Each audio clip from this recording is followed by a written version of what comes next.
व्रत का न्याय। अपने बेटे और बहू के रोज के झगड़ों से परेशान होकर कैलाश बाबू अपने कमरे में जाकर अपना बैग निकालने लगे। उसमें अपने कुछ जोड़ी कपड़े रखे और उदास मन से अपनी पत्नी की तस्वीर को उठाया और बोले, कितने नाजों से पाल कर बड़ा किया था हमने अपने इकलौते लाडले बेटे को। कहते ही वो रो पड़े, परंतु फिर सोचने लगे कि यह नहीं, कमजोर पड़ने का वक्त नहीं है। उन्होंने अपनी आंखों के आंसू पोंछते हुए अपनी पत्नी की तस्वीर को अपने बैग में रखा और अपने एक दोस्त को फोन किया जो वृद्धाश्रम में रहते थे। भरे गले से उन्होंने बताया कि अब वो भी वृद्धाश्रम में ही रहना चाहते हैं।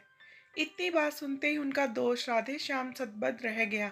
उसके पास कुछ पूछने के लिए कुछ शब्द ही नहीं बचे। कैलाश बाबू ने केवल इतना ही कहा कि मैं रोज रोज की कलह से परेशान आ गया हूँ और 1 घंटे में तुम्हारे पास पहुँच रहा हूँ। जिस समय वे अपना घर छोड़कर अपना बैग निकालने लगे तो उन्होंने देखा उनका बेटा बहू अपने कमरे में बैठकर चाय और स्नैक्स का आनंद ले रहे थे। परंतु दोनों में से किसी ने भी नहीं पूछा कि आप अपना सामान कहाँ ले जा रहे हैं, और ना ही किसी ने उन्हें रोकने की कोशिश की। रोज रोज के अपमान और जिल्लत भरी जिंदगी से परेशान कैलाश बाबू वृद्धाश्रम पहुंच गए। थोड़े ही समय में उनके वृद्धाश्रम में बहुत से मित्र बन गए। वे सबके साथ हालचाल बांटते, बातें करते, रोज सुबह सैर जाते और एक्सरसाइज करते। धीरे धीरे कैलाश बाबू को आश्रम में ही अच्छा महसूस होने लगा। घर की अपेक्षा उन्हें वृद्धाश्रम ज्यादा सुकून दे रहा था। सभी लोग एक साथ खाना खाया करते, जबकि रोज के कलेश से कैलाश बाबू का हृदय छलनी हो गया था। वे हमेशा अपनी पत्नी की तस्वीर से बातें किया करते और कहते, तुम तो मुझे पहले ही छोड़कर चली गई, परंतु उस बेटे ने भी मेरा साथ नहीं दिया जिसके लिए मैंने कभी अपना पसीना भी पानी की तरह बहाया था। एक दिन कैलाश बाबू वृद्धाश्रम के प्रांगण में टहल रहे थे। तभी वृद्धाश्रम के बाहर एक कार आकर रुकी। वृद्धाश्रम के सभी लोग उस कार की ओर देखने लगे और सोचने लगे कि आज फिर कोई अभागा बुजुर्ग इस वृद्धाश्रम में आया है, जिसने ना जाने कितने जतन से अपने बच्चों को पाल पोस कर बड़ा किया, पढ़ा लिखाया। आज फिर ऐसा कोई आंखों में आंसू लिए प्रांगण में प्रवेश करेगा। कार से एक नौजवान लड़का उतरा और उसके बाद एक औरत, जो शायद उसकी माँ थी। वह उसका हाथ पकड़कर उसे बाहर निकालने लगा। उस औरत की उम्र लगभग 65 वर्ष के करीब रही होगी। सर पर पल्लू होने के कारण उसका चेहरा सही ढंग से नजर नहीं आ रहा था। थोड़ी ही देर में कार से करीब 30-35 वर्ष की एक अन्य महिला उतरी, जिसके हाथ में एक बैग था। उस महिला ने वो बैग उस बुजुर्ग औरत के हाथ में थमाया और उसके बाद उनसे कुछ बात कहने लगी। वो बुजुर्ग औरत चुपचाप उस महिला की बात सुन रही थी। फिर वापस वे दोनों कार में बैठकर चले गए और बुजुर्ग महिला वृद्धाश्रम के बाहर कुछ देर तक वैसे ही खड़ी रही और फिर भारी मन से अपने आंसू पोंछते हुए वृद्धाश्रम में आ गई। कैलाश बाबू की ओर देखते ही वह अपने सर के पल्लू से अपने चेहरे को छुपाने लगी और फिर बिना कुछ कहे महिला विभाग की तरफ चली गई। तभी कैलाश बाबू के साथ खड़े एक बुजुर्ग ने कहा, आज फिर से एक माँ की ममता तार तार हो गई। फिर से एक माँ के सपनों को चकनाचूर कर दिया गया। कैलाश बाबू बार बार उस महिला के चेहरे की ओर देखते जा रहे थे। उन्हें लगा कि जैसे वो उस महिला को जानते हैं, लेकिन वह पूरी तरह समझ नहीं पाए कि वह महिला कौन है। अक्सर कैलाश बाबू देखते कि वो महिला अपने पल्लू से अपने आधे से ज्यादा चेहरा छुपा कर रखती थी। लेकिन एक दिन जब वो महिला बागवानी के काम में लगी हुई थी, तो कैलाश बाबू उस समय टहलने के लिए निकले। बागवानी करते करते उस महिला के सर से पल्लू उतर गया। उस महिला का चेहरा देखते ही कैलाश बाबू के पैरों तले जमीन खिसक गई। ना जाने कितने सवालों ने उनके दिमाग को घेर लिया। उसी समय उनका एक मित्र भी उनके पास आया और बोला, खाना खाने का समय हो गया है, तुम कहाँ घूम रहे हो और इतने गुमसुम क्यों हो?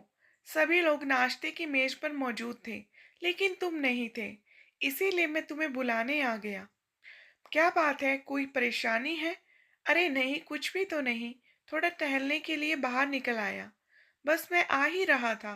खाने के कमरे में बैठने के बाद कैलाश नाथ जी की नजरें बार बार जानकी देवी को ही ढूंढ रही थी। वे उनसे पूछना चाहते कि आखिर ऐसा क्या हुआ कि उन्हें यहाँ आने की नौबत आ गई। उनका तो भरा पूरा परिवार था और हमेशा कहती थी कि वह अपने बेटे बहू के साथ बहुत खुश हैं। फिर आज ऐसा क्या हो गया? कैलाश बाबू उधर ही किसी व्यक्ति से पूछते हैं, 2 दिन पहले जो महिला वृद्धाश्रम में आई थी, वो आज खाना खाने नहीं आई। उन्होंने बताया कि वह माताजी आज बहुत दुखी हैं, इसीलिए उन्होंने खाना खाने से मना कर दिया। परेशान भी क्यों ना हो, आखिर जो उनके बेटे बहू ने उनके साथ किया, ऐसा तो कोई दुश्मन के साथ भी ना करे। बार बार अपने घर को याद कर रही है। सुबह से अपने कमरे में बैठे रोए जा रही थी, इसीलिए उनका ध्यान भटकाने के लिए उन्हें बागवानी करने का काम दिया गया। यह सब सुनकर कैलाश बाबू का मन परेशान हो गया। वे जानना चाहते थे कि आखिर जानकी देवी के साथ ऐसा क्या हुआ। इसीलिए थोड़ी देर बाद वह महिला विभाग में जानकी जी के पास गए। कैलाश बाबू को अपने सामने खड़ा देखकर जानकी जी थोड़ा परेशान हो गई। तभी कैलाश बाबू ने कहा, मैं जानता हूँ कि तुमने मुझे पहचान लिया, लेकिन क्या मैं जान सकता हूँ कि आप इस हालत में कैसे पहुंची? जानकी जी ने कुछ नहीं कहा, परंतु उनकी आंखें आंसुओं से भर गई थी। यह देखकर कैलाश बाबू और भी अधिक परेशान हो गए। उनका दिल किया कि जोर जोर से चिल्लाकर इस दुनिया से पूछे कि क्यों बुढ़ापे में बूढ़े माँ बाप को पुराने सामान की तरह निकालकर बाहर फेंक दिया जाता है। क्या बूढ़ों का कोई आत्म सम्मान नहीं? अपने विचारों में मगन कैलाश बाबू वृद्धाश्रम के प्रांगण में टहल रहे थे। अचानक उनका पैर क्यारी के किनारे से टकराया और वह गिरते गिरते एक पेड़ के पास संभल गए। तभी पास से गुजर रहा वृद्धाश्रम का कर्मचारी कहता है, अंकल जी आप ठीक हो ना? कहीं चोट तो नहीं लगी? अपना पैर दिखाइए, अगर लगी है तो मैं पट्टी कर देता हूँ। कैलाश बाबू कहने लगे, अरे नहीं, कुछ ज्यादा चोट नहीं है, बचाव हो गया।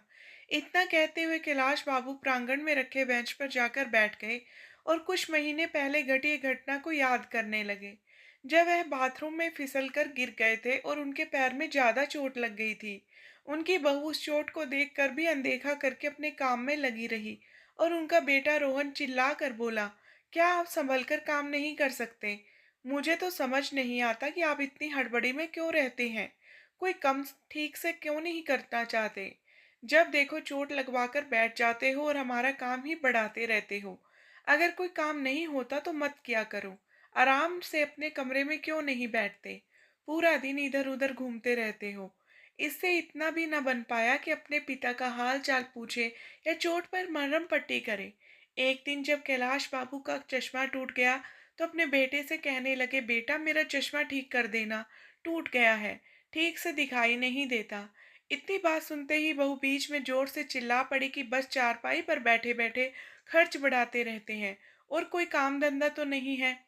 बच्चों की तरह हरकतें हो गई हैं आपकी। ना जाने ऐसा कितनी बार हुआ था, जब कैलाश बाबू अपने बेटे बहू से अपमानित हो चुके थे। अपने अतीत में झांकते कैलाश बाबू अपने विचारों में खोए हुए, तभी सामने से उनके बुजुर्ग मित्र राधे श्याम जी आते हुए दिखाई दिए। राधे श्याम जी के चेहरे पर मुस्कुराहट थी। कैलाश बाबू बोले, क्या बात है राधे श्याम, आज तो बड़े खुश नजर आ रहे हो।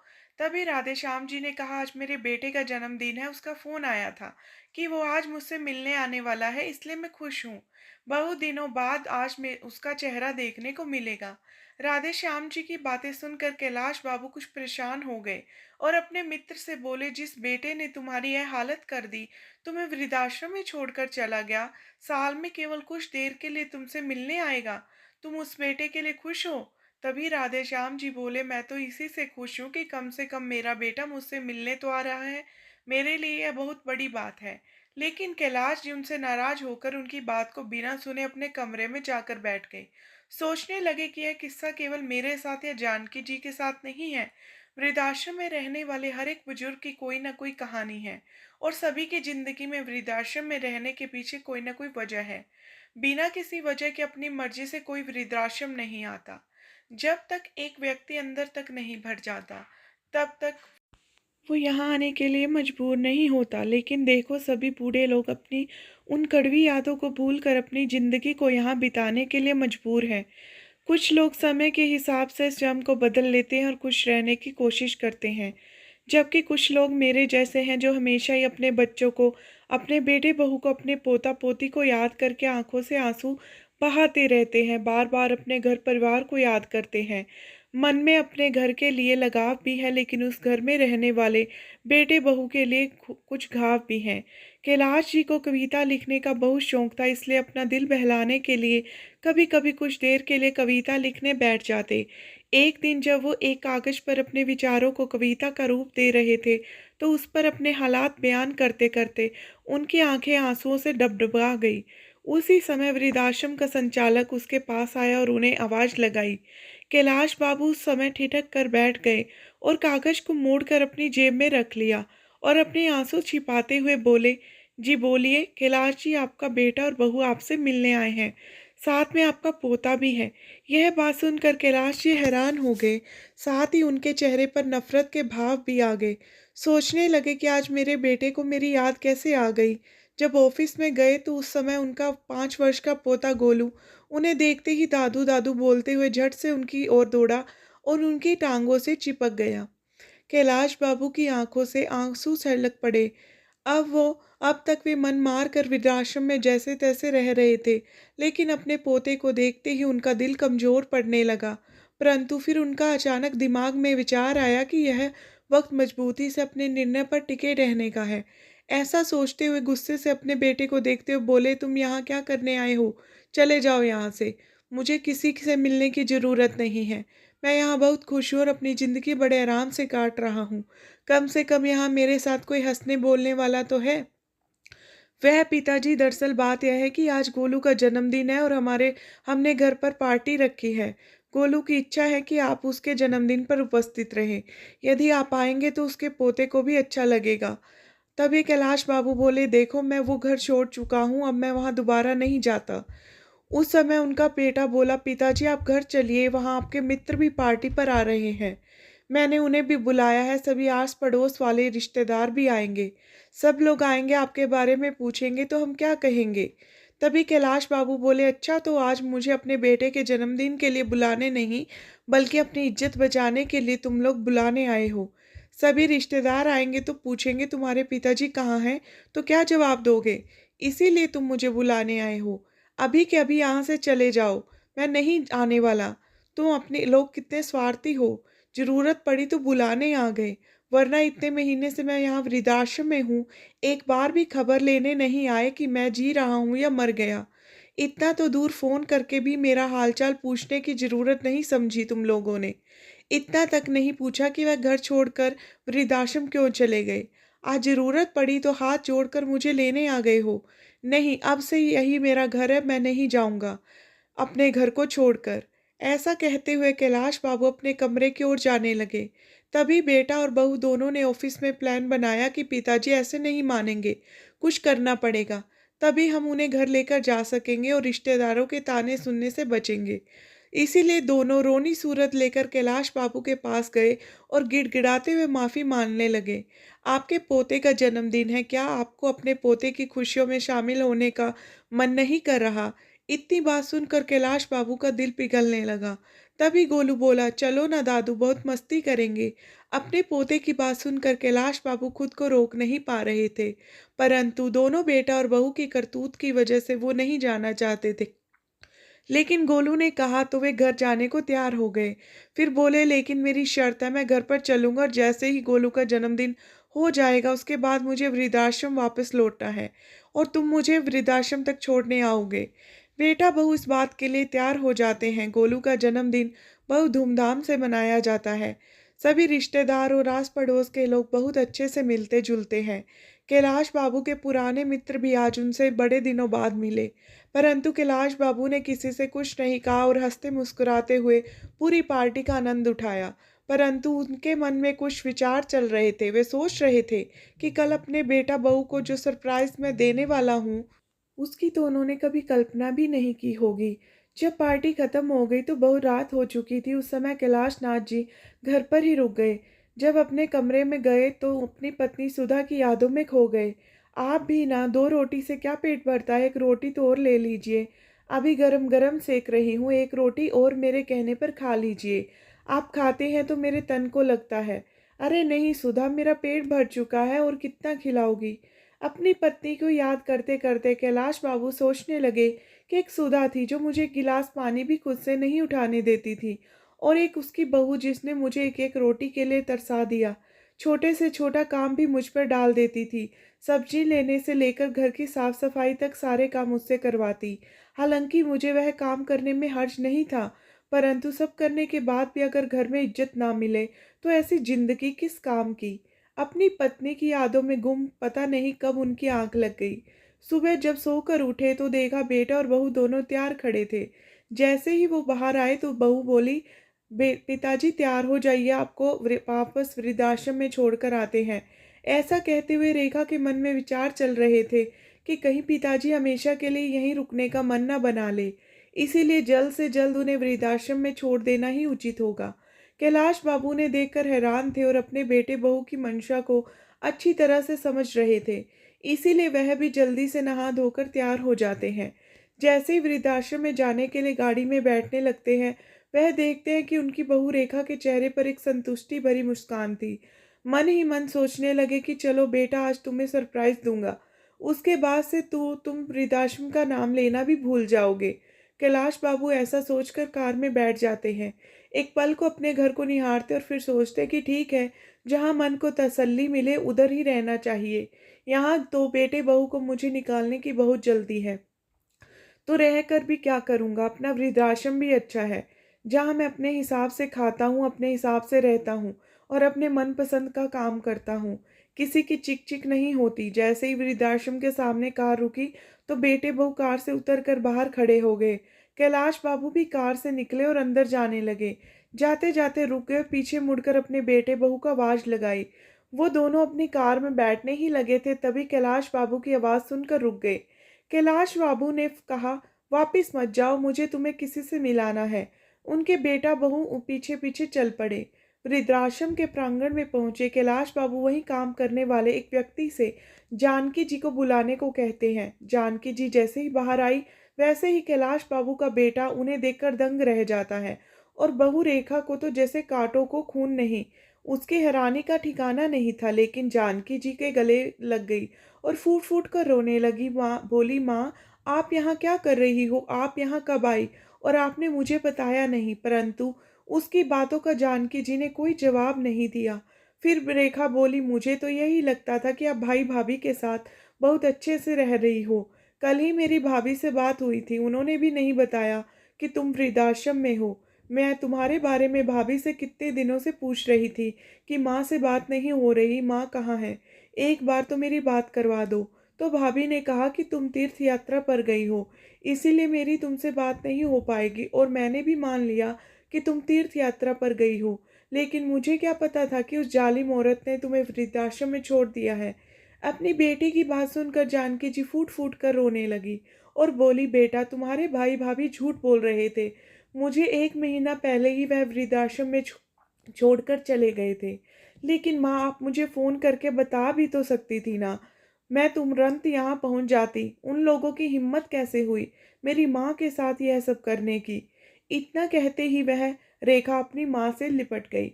मैं तुम्हें फ़ोन करके कैसे बता सकती थी? जिस दिन मैं वृद्धाश्रम में आई, मैंने तुम्हारे ससुर जी को भी यहाँ देखा। उसका मतलब तो यह हुआ कि तुम और तुम्हारी भाभी में कोई फ़र्क नहीं है। फिर मैं तुम्हें फ़ोन करके तुम्हारे भाई भाभी की करतूत के बारे में क्या बताती? इतना कहते हुए जानकी जी ने उसे अपने गले से अलग कर दिया। तुम अपनी मेरी बेटी कहलाने के लायक ही नहीं हो, इसीलिए मुझसे दूर रहो। यदि मेरे बेटे बहू ने मुझे घर से निकाला है, तो मेरी बेटी ने भी अपने ससुर को घर से निकाला है। तो कुल मिलाकर मेरी दोनों औलादें ही निकम्मी निकली। अब तो मुझे खुद को तुम्हारी माँ कहने में भी शर्म आती है। एक ने अपनी माँ को घर से निकाल दिया और एक ने अपने ससुर को। अपनी माँ की बातें सुनकर रेखा का सर शर्म से झुक गया। माँ मुझे माफ़ कर दो, मैं बहुत शर्मिंदा हूँ। मुझसे बहुत बड़ी गलती होगी। मैं कभी नहीं सोचा था कि जो मैं अपने सास ससुर के साथ कर रही हूँ, वह मेरे माँ बाप के साथ भी हो सकता है।